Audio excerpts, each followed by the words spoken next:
رب کا حکم ہے، آرڈر ہے کہ اگر کامیابی فلاح چاہتے ہو میرے محبوب کو فالو کرو، ان کو نمونہ بناؤ، ان کے اسوہ حسنہ کو اپناؤ۔ اگر تم میرے محبوب کے اسوہ حسنہ کو اپنانے میں کامیاب ہو گئے تو تمہیں کامیابی مل جائے گی۔ یہ وہ نسخہ کیمیا جو رب ذوالجلال نے قرآن مقدس کے ذریعے اپنے بندوں تک پہنچایا۔ اس نسخہ کو جس نے اپنایا بلا تفریق مذہب و ملت کے، وہ کامیاب ہو گیا، کیونکہ اسوہ حسنہ میرے آقا کا طریقہ، میرے آقا کی سنت، میرے آقا کی ادائیں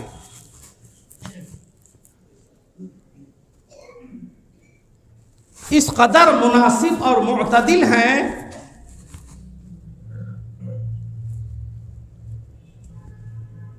کہ رب ذوالجلال نے انسان کی کامیابیوں کے لیے جن راستوں کو، منزلوں کو طے کیا ہے، آقا کی اداؤں کو جو اپنائے گا، سنتوں کو اپنائے گا، وہ ان منزلوں پر گامزن ہوتا نظر آئے گا۔ یہی وجہ ہے، اب تاریخ صحابہ کا مطالعہ کیجیے کہ نبی نے ایک بات ارشاد فرما دی،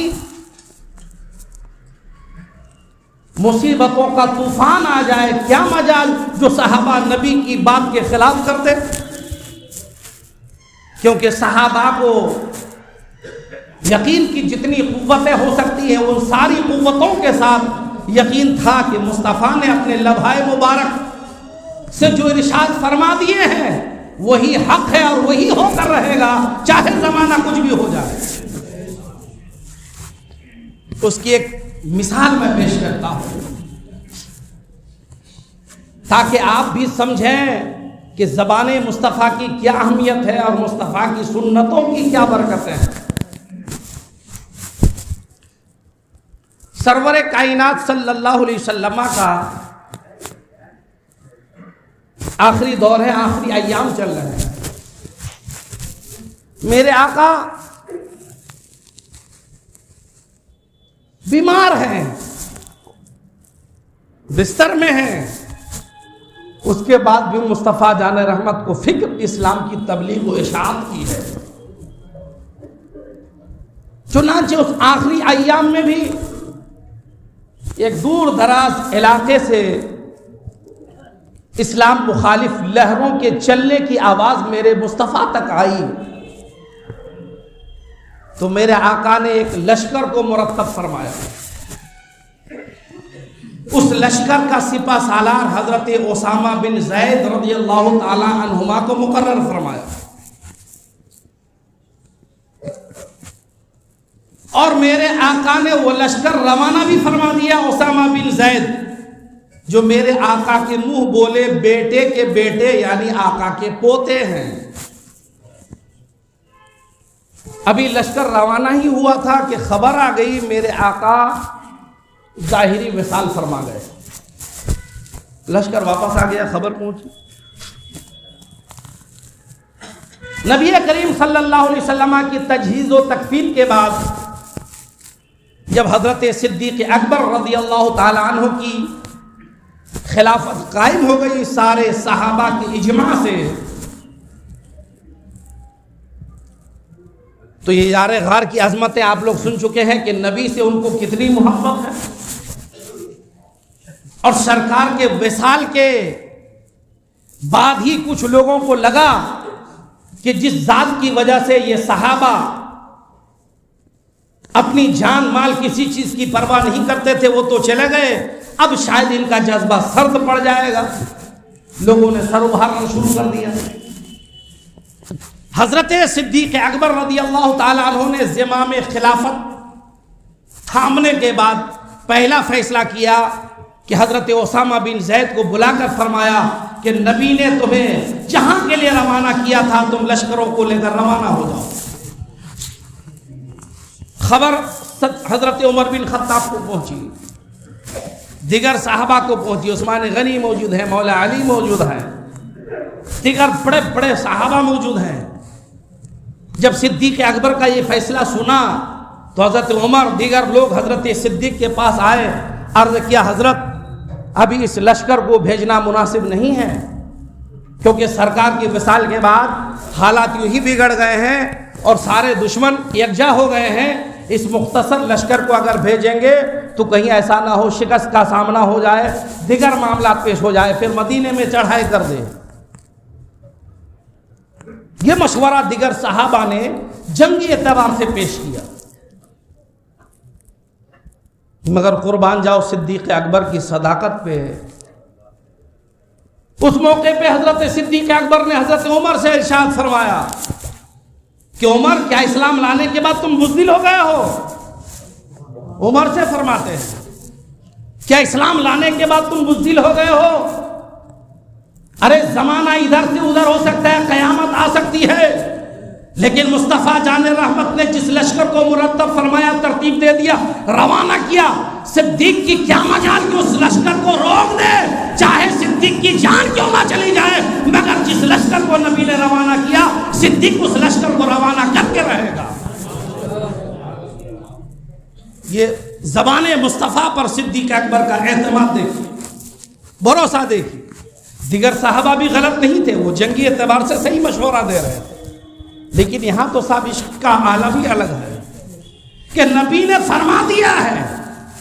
اب قحافہ کے بیٹے صدیق کے اندر یہ طاقت نہیں کہ اس لشکر کو روک دے، قیامت بھی آ جائے تو صدیق اس لشکر کو روکے گا نہیں۔ چنانچہ بعد میں حضرت عمر بن خطاب خود ارشاد فرماتے ہیں، بخاری مسلم ترمذی وغیرہ کے کتاب المغازی کے اندر یہ روایتیں موجود ہیں۔ حضرت عمر فرماتے ہیں کہ جب ہم لوگوں نے غور کیا تو اس نتیجے پر پہنچے کہ اللہ تبارک و تعالیٰ نے صدیق کے سینہ کو بالکل شرح صدر فرما دیا ہے، اور یقیناً صدیق کا فیصلہ حق۔ پھر زمانے نے دیکھا کہ جب سرکار کے وصال کے باوجود بھی یہ جیسے اسامہ روانہ ہوا، لشکر اسامہ روانہ ہوا، تو جو کفار ادھر ادھر سمجھ رہے تھے کہ ان کے جذبات سرد پڑ گئے اور وہ سر ابھارنے کی کوشش کر رہے تھے، یکا یک ان پر گرفت مضبوط ہونے لگے، وہ ڈھیلے پڑ گئے کہ نہیں یار ہم تو سوچے تھے کہ ان کے جذبات سرد پڑ گئے، نہیں ابھی ان کا نبی وصال کیا ہے اور ابھی چند دن بھی نہیں ہوئے انہوں نے لشکر روانہ کر دیا۔ پھر ڈھیلے پڑ گئے سب، اور لشکر اسامہ گیا اور فتح و کامرانی کے ساتھ واپس آیا۔ پھر جتنے قبیلے سر ابھار رہے تھے سب کے سب اپنی اپنی بیلوں میں چھپ گئے کہ محمد عربی تو چلے گئے مگر ان کے دیوانے اب بھی باقی ہیں، نبی چلے گئے مگر اپنا عشق صحابہ کے سینوں میں چھوڑ گئے، اپنی سنتیں چھوڑ گئے، اپنی ادائیں چھوڑ گئے، یہ جان تو دیں گے مگر محمد عربی کی سنتوں اور اداؤں کو نہیں چھوڑے۔ سارے صحابہ نے اس موقع پر بھی کہا تھا کہ صدیق کا جو مقام ہے وہ کسی اور کو حاصل نہیں۔ تو مصطفیٰ کی بات پر عمل کرنے کا نتیجہ ہمیشہ بہتر ہی ہوتا ہے۔ اسی وجہ سے خالق نے، مالک نے، سمیع و بصیر نے، حاکم مطلق نے اپنے بندوں سے فرمایا تم کامیاب ہونا چاہتے ہو تو میرے محبوب کی سیرت کو اپناؤ۔ ہم آج ہمارے مسلمان ناکام اس لیے ہے نا کہ یہ سنت مصطفیٰ کو چھوڑ کر نہ جانے کس کس کے طریقے کو اپنا رہا۔ میں نے ہمیشہ کہا کہ چہرے پہ داڑھی سجانا سنت مصطفیٰ ہے۔ ہمارے جوان سمجھ رہے ہیں کہ چہرے پہ داڑھی سجا لینے سے حسن ماند پڑ جائے گا، تو میں کہتا ہوں نبیوں سے زیادہ حسین ہوا نہیں، حضرت یوسف سے زیادہ حسین ہوا نہیں۔ حضرت یوسف کے چہرے میں داڑھی تھی، اگر داڑھی حسن سے مانے ہے تو یوسف کو اتنا حسین نہیں ہونا چاہیے تھا، اور جب حسن یوسف کا وہ عالم تھا تو جب مصطفیٰ کے صدقے میں جنہیں حسن ملا اس آمنہ کے چاند کے حسن کا عالم کیا ہوگا۔ اس مصطفیٰ جان رحمت کے چہرے میں داڑھی تھی اور حسین و جمیل ایسے تھے کہ چاند کا چہرہ صحابہ دیکھتے تھے، آمنہ کا لال کا چہرہ دیکھتے تھے تو صحابہ فیصلہ کرتے تھے کہ آمنہ کے چاند کا صدقہ، آمنہ کے چاند کا صدقہ آسمان کا چاند نظر آ رہا ہے۔ اے مسلمانوں، چہرے پہ داڑھی سجا لینے سے حسن میں کمی نہیں آئے گی. اب چکنا بن جاؤ گے تو حسین و جمیل نہیں ہو جاؤ. اللہ نے مرد و عورت کے درمیان فرق کیا ہے. عورت کو فطرتاً ایسا بنایا ہے اس کے نیچر میں کہ داڑھی نہیں آئے گی، اور تمہیں ایسا بنایا ہے کہ تمہارے چہرے پہ داڑھی کے بال آئیں گے. یہ فرق رب ذوالجلال نے مرد و عورت کے درمیان کیا ہے. اب اگر تم چکنا ہو کر کے اس صف میں جانا چاہتے ہو تو تمہیں مبارک. رب نے تمہیں اس لیے پیدا فرمایا ہی نہیں ہے. تمہیں تو انسان بنایا ہے حاکم. اب عورت بن کے اگر تم محکوم بننا چاہتے ہو تو تمہیں مبارک. عورت محکوم ہوتی ہے، مرد حاکم ہوتا ہے.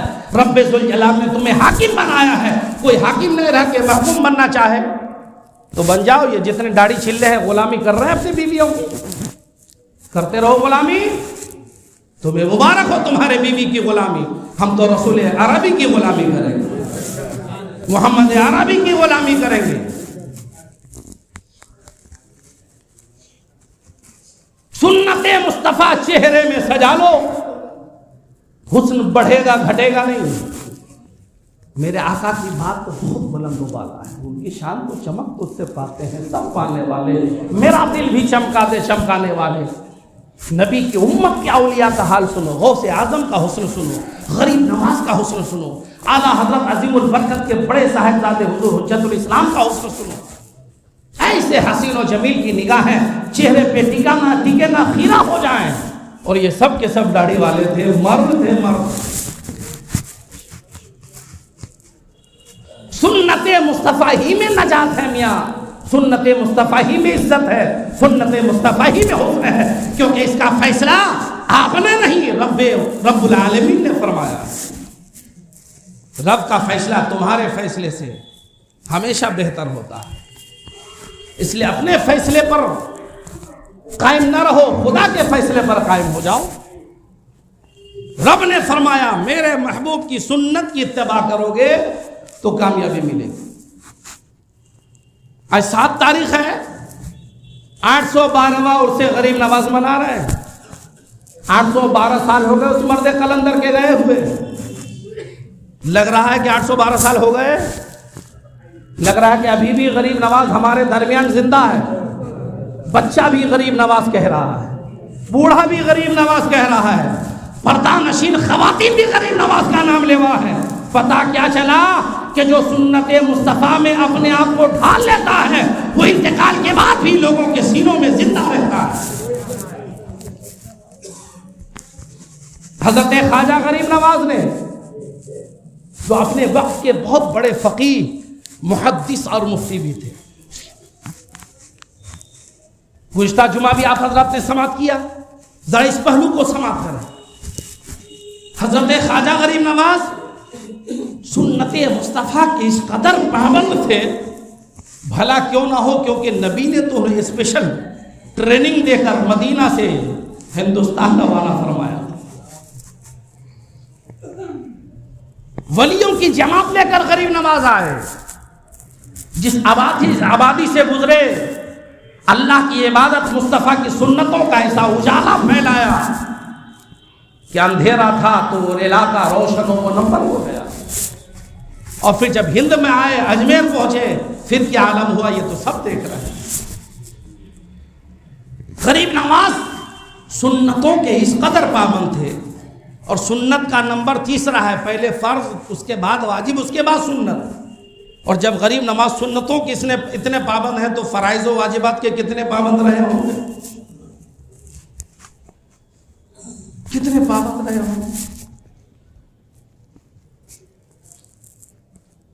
آپ نے الٹے سادے سیدھے کام کر لیے. آپ سمجھ رہے ہیں صاحب غریب نواز کی غلامی کا حق ادا ہو گیا، ہم نے حق ادا کر دیا.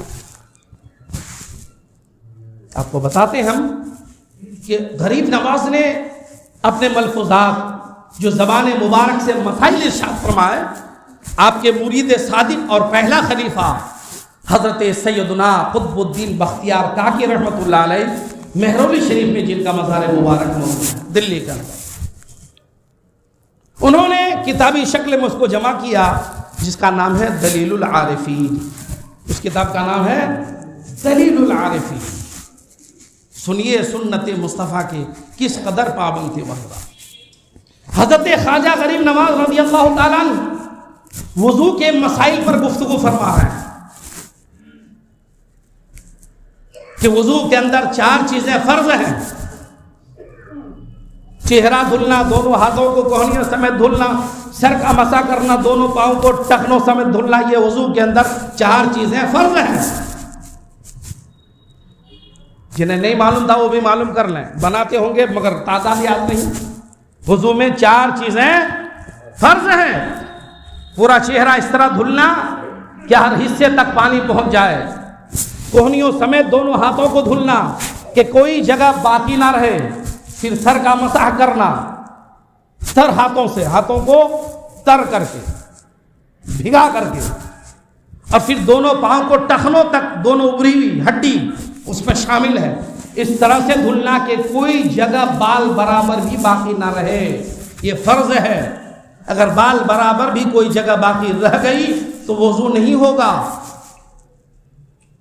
اس لیے جس کی ایریا پھٹی ہو وہ احتیاط برتے ہیں. اس ٹھنڈی میں خاص کر کے احتیاط برتے ہیں. بہت سارے لوگوں کا دیکھا جاتا ہے ایڑی کی جگہ خشک رہ جاتی ہے، یا صاحب ابری ہوئی جو ہڈی ہے ٹخنا وہ خشک رہ جاتا ہے، وضو نہیں ہوگا. احتیاط برتے ہیں آپ تھوڑی دیر کے لیے، کیونکہ وضو پر نماز موقوف ہے. وضو صحیح نہیں تو نماز صحیح نہیں. یہ 4 چیزیں وضو کے اندر فرض ہے. سنت یہ ہے کہ ہر عضو کو 3 بار دھلا جائے. ہاتھ کو 3 بار، چہرے کو 3 بار، پیر کو 3 بار دھلا جائے، کلی 3 بار کیا جائے، ناک میں 3 بار پانی چڑھایا جائے. ہر عضو کو 3 بار دھلنا یہ سنت ہے.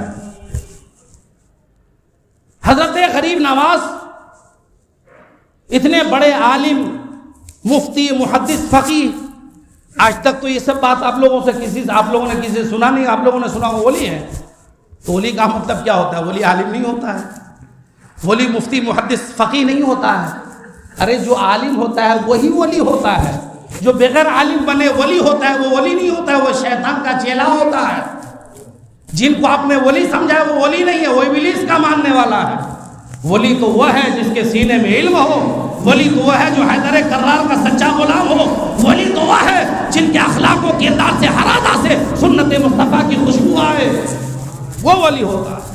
اور یہ علم کے بغیر نہیں ہو سکتا. اور غریب نواز اتنے بڑے عالم تھے کہ جو فقہ کی، حدیث کی بڑی بڑی کتابیں پڑھائی جاتی ہیں، دلیل العارفین کو پڑھیے. غریب نواز نے اپنی کتاب میں ان ساری کتابوں کا حوالہ دیا ہے. کبھی بخاری کا تذکرہ فرمایا، کبھی مسلم کا، کبھی نسائی کا، کبھی ہدایہ کا تذکرہ فرمایا ہے، کبھی فتویٰ ظہیریہ کا تذکرہ فرمایا، کبھی صلاۃ مفروضی کا تذکرہ فرمایا. اور حنفی تھے حضرت خواجہ غریب نواز، حنفی. ہم لوگ جس مذہب کے ماننے والے حنفی. تو وضو کی سنتوں کو بیان کرتے ہوئے اسی باب میں غریب نواز نے ایک روایت درج فرمائی صلاۃ مفروضی کے حوالے. غریب نواز فرماتے ہیں سنت مصطفیٰ کی کیا اہمیت ہے ہماری زندگی میں، اور سنتوں کو ادا کرنے والا نبی کا کتنا مقبول و محبوب ہوتا ہے اندازہ کیجیے. حضرت غریب نواز اسی دلیل العارفین کے اندر یہ روایت نقل فرماتے ہیں، حکایت نقل فرماتے ہیں کہ حضرت فضیل بن عیاض رحمۃ اللہ علیہ بہت بڑے محدث، بہت بڑے عالم، امام اعظم کے شاگرد، امام شافعی کے استاد، امام بخاری، امام مسلم کے استاد کے استاد، حضرت فضیل بن عیاض رحمۃ اللہ علیہ، اتنے بڑے عاشق رسول، سنت کا اتنا پابند. سنیں آپ کہ ایک بار ایسا ہوا کہ حضرت فضیل بن عیاض نے وضو فرمایا. اب نہ جانے اس دن کیا ہو گیا، بے توجہی میں وضو میں انہوں نے ہاتھ کو 3 بار دھلنے کی بجائے 2 بار دھل لیا. حالانکہ وضو تو ہو گیا نا، سنت ہے 3 بار دھلنا. کوئی ایک بار بھی اس انداز میں دھل لے کہ پانی ہر حصے تک پہنچ جائے وضو ہو جائے گا. یہ اور بات ہے کہ سنت رہ جائے. انہوں نے 2 بار دھلا، بے توجہی رہی ہوگی. عشاء کی نماز انہوں نے پڑھ لی. جب عشاء کی نماز پڑھ کے یہ لیٹے تو خواب میں مصطفیٰ جان رحمت تشریف لے آئے، سرور کائنات تشریف لائے اور فرمانے لگے فضیل بڑا تعجب ہے، حیرت ہے کہ تم سے وضو میں یہ کمی کیسے رہ گئی، تم نے میری ایک سنت کو کیسے ترک کر دیا؟ وضو کے ہاتھ کو 3 بار دھلنے کی بجائے تم نے صرف 2 بار دھل کے نماز پڑھی۔ اندازہ آپ کیجئے مصطفیٰ کی نگاہ کہاں ہے۔ اسی سے اندازہ کر لو مسلمانوں کہ نبی کا کوئی غلام وضو میں سنتیں کتنی ادا کر رہا ہے کتنی نہیں کر رہا ہے، جب مصطفیٰ کی نگاہ سے یہ پوشیدہ نہیں تو بھلا دوسرے حالات کیسے پوشیدہ رہ سکتے ہیں؟ اور یہ آقا کے وصال کے بعد کی بات ہے، کیونکہ حضرت امام اعظم 80 ہجری میں پیدا ہوئے ہیں، تو کم سے کم مان کے چلیے کہ 100-125 سال کے بعد کی بات ہے۔ یہ میرے آقا کے وصال کے 100 سال کے بعد کی بات۔ آقا کی نگاہ دیکھیے کس قدر عالم غیب ہے کہ مجھے تعجب ہے کیسے کمی رہ گئی۔ حضرت فضیل بن عیاض وحشت کے عالم میں فوراً اٹھے، اٹھنے کے بعد پھر سنت مصطفیٰ کے مطابق وضو بنایا، پھر عشاء کی نماز ادا فرمائی۔ بات یہیں تک ختم نہیں، آگے دیکھیے اللہ کے ولیوں کو یوں ہی مقبولیت نہیں ملتی ہے میاں، غریب نواز یوں ہی غریب نواز نہیں ہے، سب کے دلوں پہ یوں ہی حکومت نہیں فرما رہا ہے۔ فرماتے ہیں تازہ وضو بنا کر سنت مصطفیٰ کے مطابق فضیل بن عیاض نے پھر نماز کو دہرایا، اور پھر انہوں نے کہا رہے مجھ سے یہ کمی رہ گئی، اب میں اس کی بھرپائی کروں گا، اس کا کفارہ مجھے ادا کرنا ہوگا کہ تم سے نبی کی ایک سنت چھوٹی کیسے۔ چنانچہ انہوں نے کفارہ کے طور پہ 1 سال تک اپنے اوپر لازم کر لیا، 1 سال تک اپنے اوپر لازم کر لیا کہ روزانہ 1 سال تک ایک سنت کے چھوٹنے کے بدلے میں 500 رکعت نماز ادا فرماتے رہے۔ یہ اللہ کا ولی، ایک سنت چھوٹ گئی حالانکہ ادا کر کے نماز کو دہرا دیا، پھر فرماتے ہیں یہ بطور سزا کہیے یا بطور کفارہ کہ کیسے چھوٹی، 1 سال تک روزانہ بلا نگا اس کے بدلے کے لیے کفارے کے لیے 500 رکعت نماز پڑھتے رہے حضرت فضیل بن عیاض۔ اے مسلمانوں، یہ ہے مقام ولایت اور یہ ہے سنت مصطفیٰ سے محبت، اور ذکر کرنے والے ہیں خواجہ غریب نواز۔ اسی سے اندازہ کرو کہ خواجہ غریب نواز سنت مصطفیٰ کی کتنے پابند تھے، جو اس طرح کی روایتوں کو نقل فرما رہے ہیں۔ آپ غریب نواز کے نام پہ ڈھول پیٹ کے قوالی سن کے چادریں تان کر کے نماز کی خبر نہیں، روزے کی خبر نہیں، ذکر کی خبر نہیں، تلاوت کی خبر نہیں، آپ سمجھ رہے ہو ہم نے غریب نواز کی غلامی کہا۔ غلط فہمی میں ہو، اگر غریب نواز کی غلامی کا حق ادا کرنا ہے تو ان کی غلامی یہ ہے کہ سنت مصطفیٰ کو ادا کرو، نبی کی اداؤں کو اپنا لو، نبی کی سنتوں کو اپنا لو، انشاءاللہ تم یہاں بھی کامیاب رہو گے وہاں بھی کامیاب رہو گے۔ یہی پیغام غریب نواز ہے کہ اللہ کی عبادت کرو، اللہ کا ذکر کرو، رسول اللہ سرور کائنات صلی اللہ علیہ وسلم کی اسوہ حسنہ کو اپناؤ۔ یہی پیغام غریب نواز ہے، ان کا اپنا کوئی پیغام نہیں، جو قرآن و سنت کا پیغام ہے وہی غریب نواز کا پیغام۔ اس لیے میرے بھائی سنت کا پابند بنیے، فرائض و واجبات کو ادا کیجیے۔ یہ دنیا بہت مختصر ہے، بہت مختصر ہے، کب چلے جائیں گے پتہ نہیں چلے گا، اس لیے سنت مصطفیٰ کو ادا کر کے اپنے چہرے پہ نور پیدا کیجئے اور قبر میں اجالے کا انتظام فرما لیجیے۔ پروردگار عالم فیضان غریب نواز سے ہم سب کو مالا مال